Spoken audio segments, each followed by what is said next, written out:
GhostRobo Army, how goes it? As promised, we have reached the 10,000 vote milestone, and I will deliver with a art show, a drawing lesson spectacular, greater than anything you can imagine. You could pay Van Gogh or Picasso or anyone in your city to teach you how to draw or teach you how to make beautiful, creative, beautiful, pristine, precious, angelic creations on paper.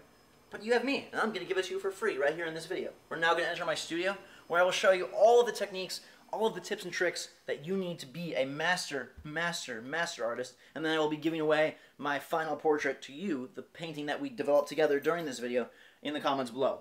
Hey, quickly, I just want to let you know that actually you win all the drawings I do in this video, not just the final one. If you win all of them. Okay, bye. Alright guys, the moment of truth is here. It's time for some artistic lessons. We are ready, raring to go. I've got a couple things I want to show you how to draw, some things that are very important for your artistic arsenal, some things you want to have in your cornucopia of creative ability, and then we'll do a master painting that I will be auctioning off, giving away at the end of the video.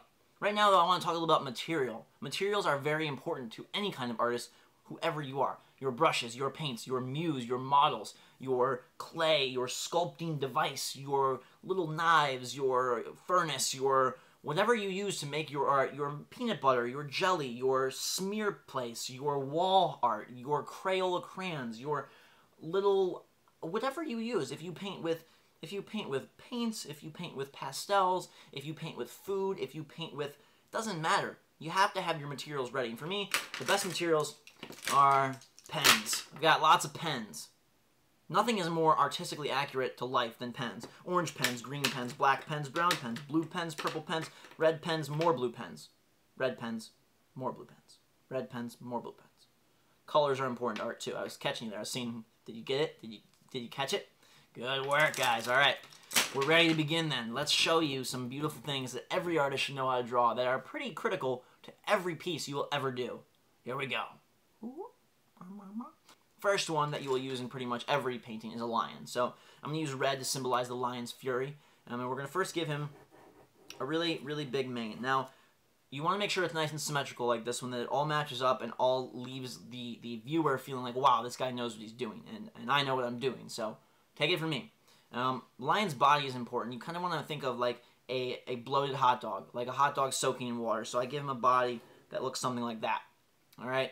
After that, we would like to give the legs. Now, lions have 4 legs. Now, some people make a mistake and give them 2. But if you want a true lion, you need to give him 4 good legs. And you want to make the legs as anatomically correct as possible, which is what I've done here. Face is equally important. Do you want a sad lion? Do you want a lion that just lost a baby cub? Do you want a lion that just has been whipped by his circus master? Do you want a lion that's about to eat you? I like to go for the vicious lion, so we're going to give him a mouth that says, "Come get me." That's his mouth, all right? Now, some people might say this looks like cauliflower on top of an eggplant on a stand, but that's not how I view things. I view things by their true form, which is a lion. And you'll quickly see, with one addition, the eyeball. I will use the black pen to add this flourish here.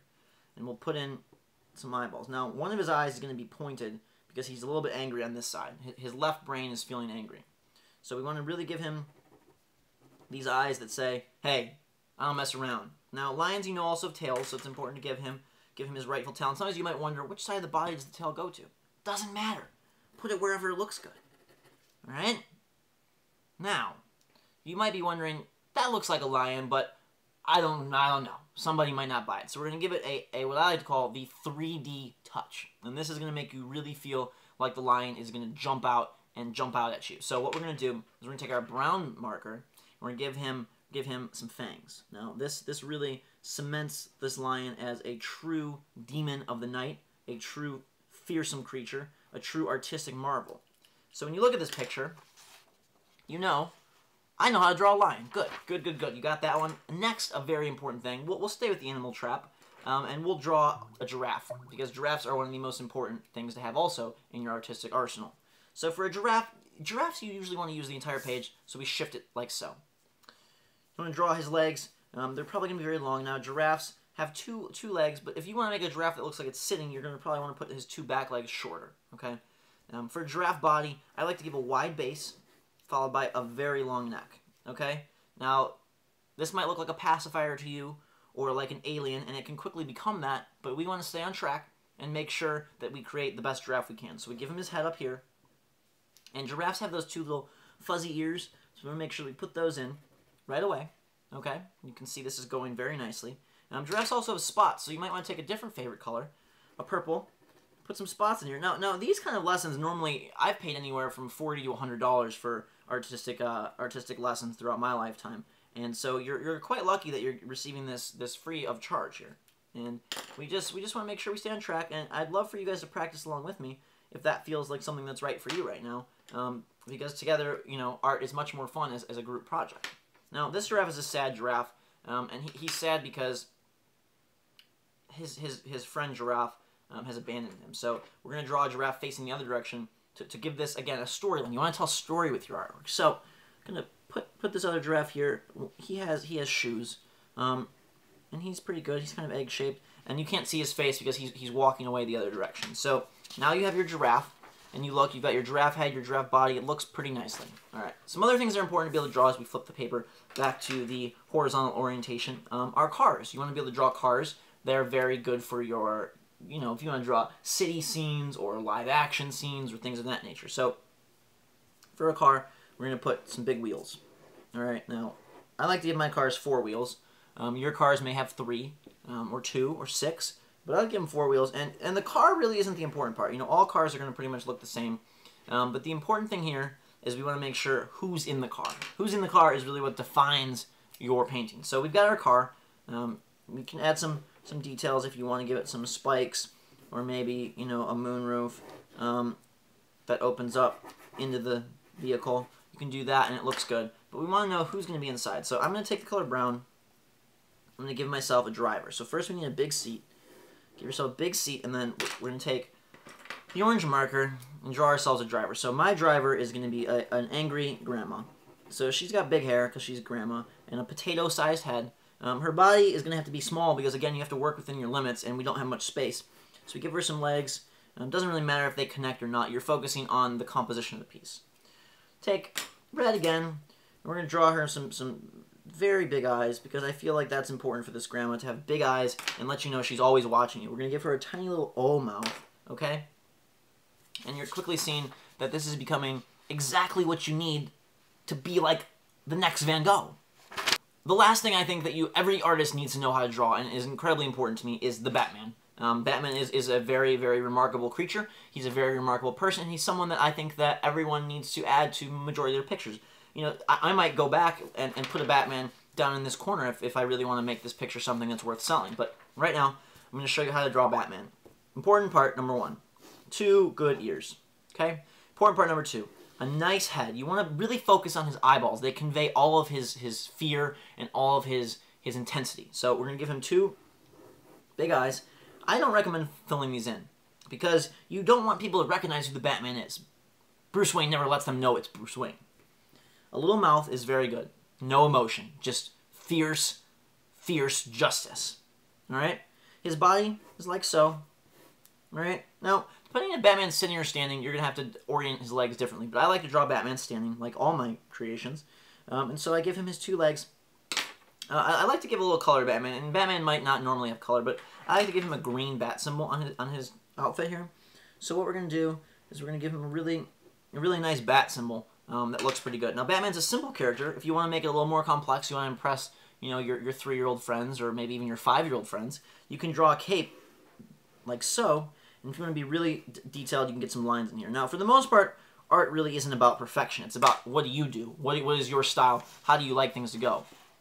Now, sometimes you might be thinking, oh, I want to be a comic book man, and I want to give quotes. So maybe you give Batman a quote bubble that says, what's something Batman would say? Let me ask the audience. Guys, what do you think? What's something Batman would say? Shout it out now, everybody. That's a great one. Something that Batman always says is, Joker. And now your painting tells a story. It doesn't just sit there and be a lifeless flub on a stick. It tells a story. You know exactly what he's going to do. You know all about him. So we've now made it to the part of the lesson where we draw our masterpiece, our final glorious, glorious finishing move, our big finale hurrah. And this is the painting that I will be giving away in the comments below. All you need to do is write, I want your beautiful artwork, and I will select a winner randomly and mail you what I'm about to make on this paper. One of our favorite games, all of our favorite games, I'm sure, is the Mario series. So I thought I would teach you how to draw Mario, his friend Luigi, his girlfriend Peach, and his beautiful master enemy, the sinister Bowser, plus a castle. So first off, we want to draw Mario. He's the focal piece of this. So we're going to put Mario kind of in the center of the portrait. We're going to give Mario a nice head. He's got a red hat, so you want to make sure that you take into account his red hat when you're making his head. Okay? We want to then give him 2 eyeballs and a smiley face because he's like a happy guy. I like to put an M on his hat to really define who is Mario. You know, it's important to let people know what you're drawing. A nice body, some legs, and then Mario has usually these hands that give this like oomph symbol. Like you want him to know he's punching that block right up there. Now this might look like he's punching his hat, but he's not really. All right, so Mario also needs some suspenders, so we give him his overalls right here. And you can see he's looking, I mean, this is pretty much better than Mario Galaxy in terms of quality, I think, if you want to make a good Mario. Now, I would do Luigi next, but nobody likes Luigi, so we're going to go with Peach. And we're going to paint Peach in a beautiful sky blue or bird's egg blue or cute girl blue color here. So Peach will be high above because we always want to honor the women in our lives. And we'll put her up here with her beautiful dress like so. And you can see it flows on the floor and then comes to her beautiful body here. A little bit short and stout, but that's okay. And then we're going to give her a purple head to really accent this artistic piece here. Now, in my dealings with Peach, she had long flowing hair. I don't have a yellow marker, and so I have to work with what I got, which is pens. And therefore, I don't have a yellow pen either. And so we're going to go with what is closest, a black pen. You want to give Peach really beautiful hair, because you want people to know that she's a pretty, pretty, pretty girl. You don't want people to think that Mario is dating this ugly, ogre. You want people to know that Mario he's a stud. He's got that swag, and he's got that girl power where he can just win any lady that he wants. So we want to give Peach some really big eyes that are really pretty. And now while everyone else gets kind of these normal eyes, Peach gets special eyes because she is a girl, and we want her to look extra fabulous for her date with Mario. So we're going to give her some extra pretty eyes in here. You can see this is coming together really nicely. Now, depending on how you want to frame your Peach, you can give her a mouth or not. Her body is kind of swallowing her head in this one, so I think we're going to have to be very careful and just give her a little side smirk there. Now you can see that's a pretty good Peach. She's looking pretty fantastic right there. And we just need to add a few things, which is some lines on her dress, some tiny feet, okay, and maybe a hand. And now her hand you want to be very nice and ladylike, so you really want to make the fingers proportional and in line with everything else on the body. All right, looks good. Now, Luigi. Luigi is like Mario, so he's going to have a similar hat, except he's going to face the other direction because he's not really that important. So he's sad, and he has an L on his hat, and he's taller than Mario. He's got longer legs, so we want to make sure that he really looks good on this picture. So you got Mario, Luigi, and Peach, leaving us with Bowser to win. Bowser is really an important character, too. We want to put Bowser off in the corner. He's like, ha, ha, ha, I'm hiding from you guys. You can't see me. So you want to give Bowser has got a nice shell. So we're going to first just draw the outline of his shell. So this frames our artwork and lets us know where are we drawing next. From there, we can give Bowser his body and maybe some spikes on his shell to indicate his nastiness. Okay, so if you're following along with me, I greatly appreciate it. It makes things a lot more fun when you do them together. So we got Bowser. We've got his beautiful body. You can see it's looking, that's a really good Bowser, probably the best I've ever drawn. Now we're going to give Bowser a nice head here. And you want to give him a ferocious mouth. You want to let people know this guy means business. Lots of fangs. That's how you let him know. Not the ordinary like 2 fangs, but like at least 60 fangs in there. Okay? Now, Bowser's eyes rest atop his head, so we want to make sure that we really make them really good. And we're going to use the brown color for some shading on his body to really let us know that Bowser is facing Mario and meaning business. We'll then put his eyes atop his head and give him some really shifty and shady lines here. Say, this guy, he's not playing around. He's not playing around. He doesn't really want anyone to be after him. He just wants to come kill the Mario and steal the princess. It's also important to give him 2 little nostrils somewhere on his body, and probably a couple of short, squatty legs for him to maneuver around. And our Bowser is looking pretty dang good right there. I'd say that's a Picasso out of 10. Alright. Now, the castle, we can make the castle wherever we want. I like to put the castle in the top right corner. So we want to give ourselves a horizon line. Okay? And then the castle, in my mind, is probably best as a purple color. So we're going to give it a nice base, kind of like a cake. You're kind of building a cake here. But we want to have a point at the top and some little side towers, so everyone knows this is the Kingdom of Mario. If you want to be really fancy, you could put a star on top of the castle. There you have it, the Mushroom Kingdom. Now, every good artist signs their artwork, so I like to add a little touch of my own, which is maybe make a Goomba on this side of the portrait, because there isn't a whole lot of action down here. So we'll give it 2 big eyes and a big head, and then you know this is a Goomba. He's angry in the corner, and he's got a G on his forehead because he's a Goomba, and 2 little eyes. Now, he's creeping, he's like, oh, who am I going to get? Luigi, Mario, I don't know. The last part of a painting that's very critical is for you to sign it. So I like to pick my favorite color, which is, again, this peach blue here, and you want to put your signature somewhere where everyone can see it. You don't want, some artists like put it tiny on the back or tiny in the corner. You don't want that, really. Do you want people to know, oh, I don't know who made this awesome painting. I don't know who did this beautiful artwork. I don't know who put up this museum. I don't know who is like the one worth millions. I want people to know that. So I'm going to sign right big where people can see. I'm going to put a big G, a big R, and then I like to do something fun. So maybe I'll make like an eyeball inside the R and an eyeball inside the G, and like it'll be like a live signature. It has a little bit of personality, then I'll give it a little tongue here, so people can know, hey, that's from GhostRobo. That's the guy who did this artwork. So I hope you enjoyed. I will be auctioning this painting off. It probably would sell for $50 million or $55 million maybe at an art auction, but I'm willing to give it to you guys for free. If you just leave a comment, let me know that you want it. You'll have to win. I'll randomly pick a winner, and then I will send it off to you. I'll fold it all nicely, mail it. You can frame it, and you can enjoy this beautiful portrait from me, GhostRobo himself. Alright guys and girls, I hope you enjoyed your artistic lessons. Normally that would run you probably $10,000 or so, but I gave it to you for free, and I hope you had a fun, good time. I want to remind you that the King of the Web competition continues every day. It's important that we win every day. This is not a total vote competition. This is something where we need to have the most votes every day. So at 12 p.m. Pacific Standard Time, 3 p.m. Eastern Standard Time, and 7 p.m. GMT, the vote counter resets.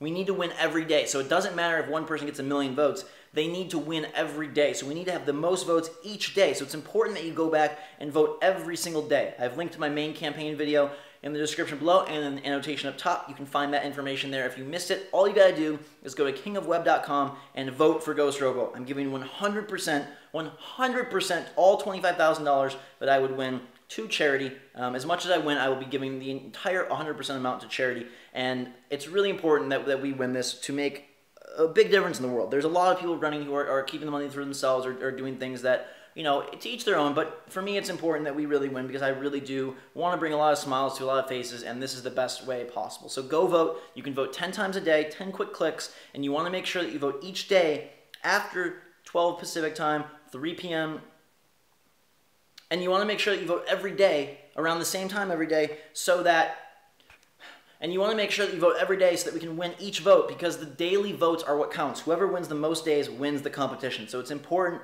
that we get the most votes every day. I'm counting on you, GhostRobo Army. I know that we can do it. Together we'll make a big, big difference and have a lot of fun. There's a lot of rewards yet to be unlocked, and I'm glad that we got to do this one now. Thank you very much for watching. Have a fantastic day. 360 spin. Till next time, guys and girls, we'll see you all later.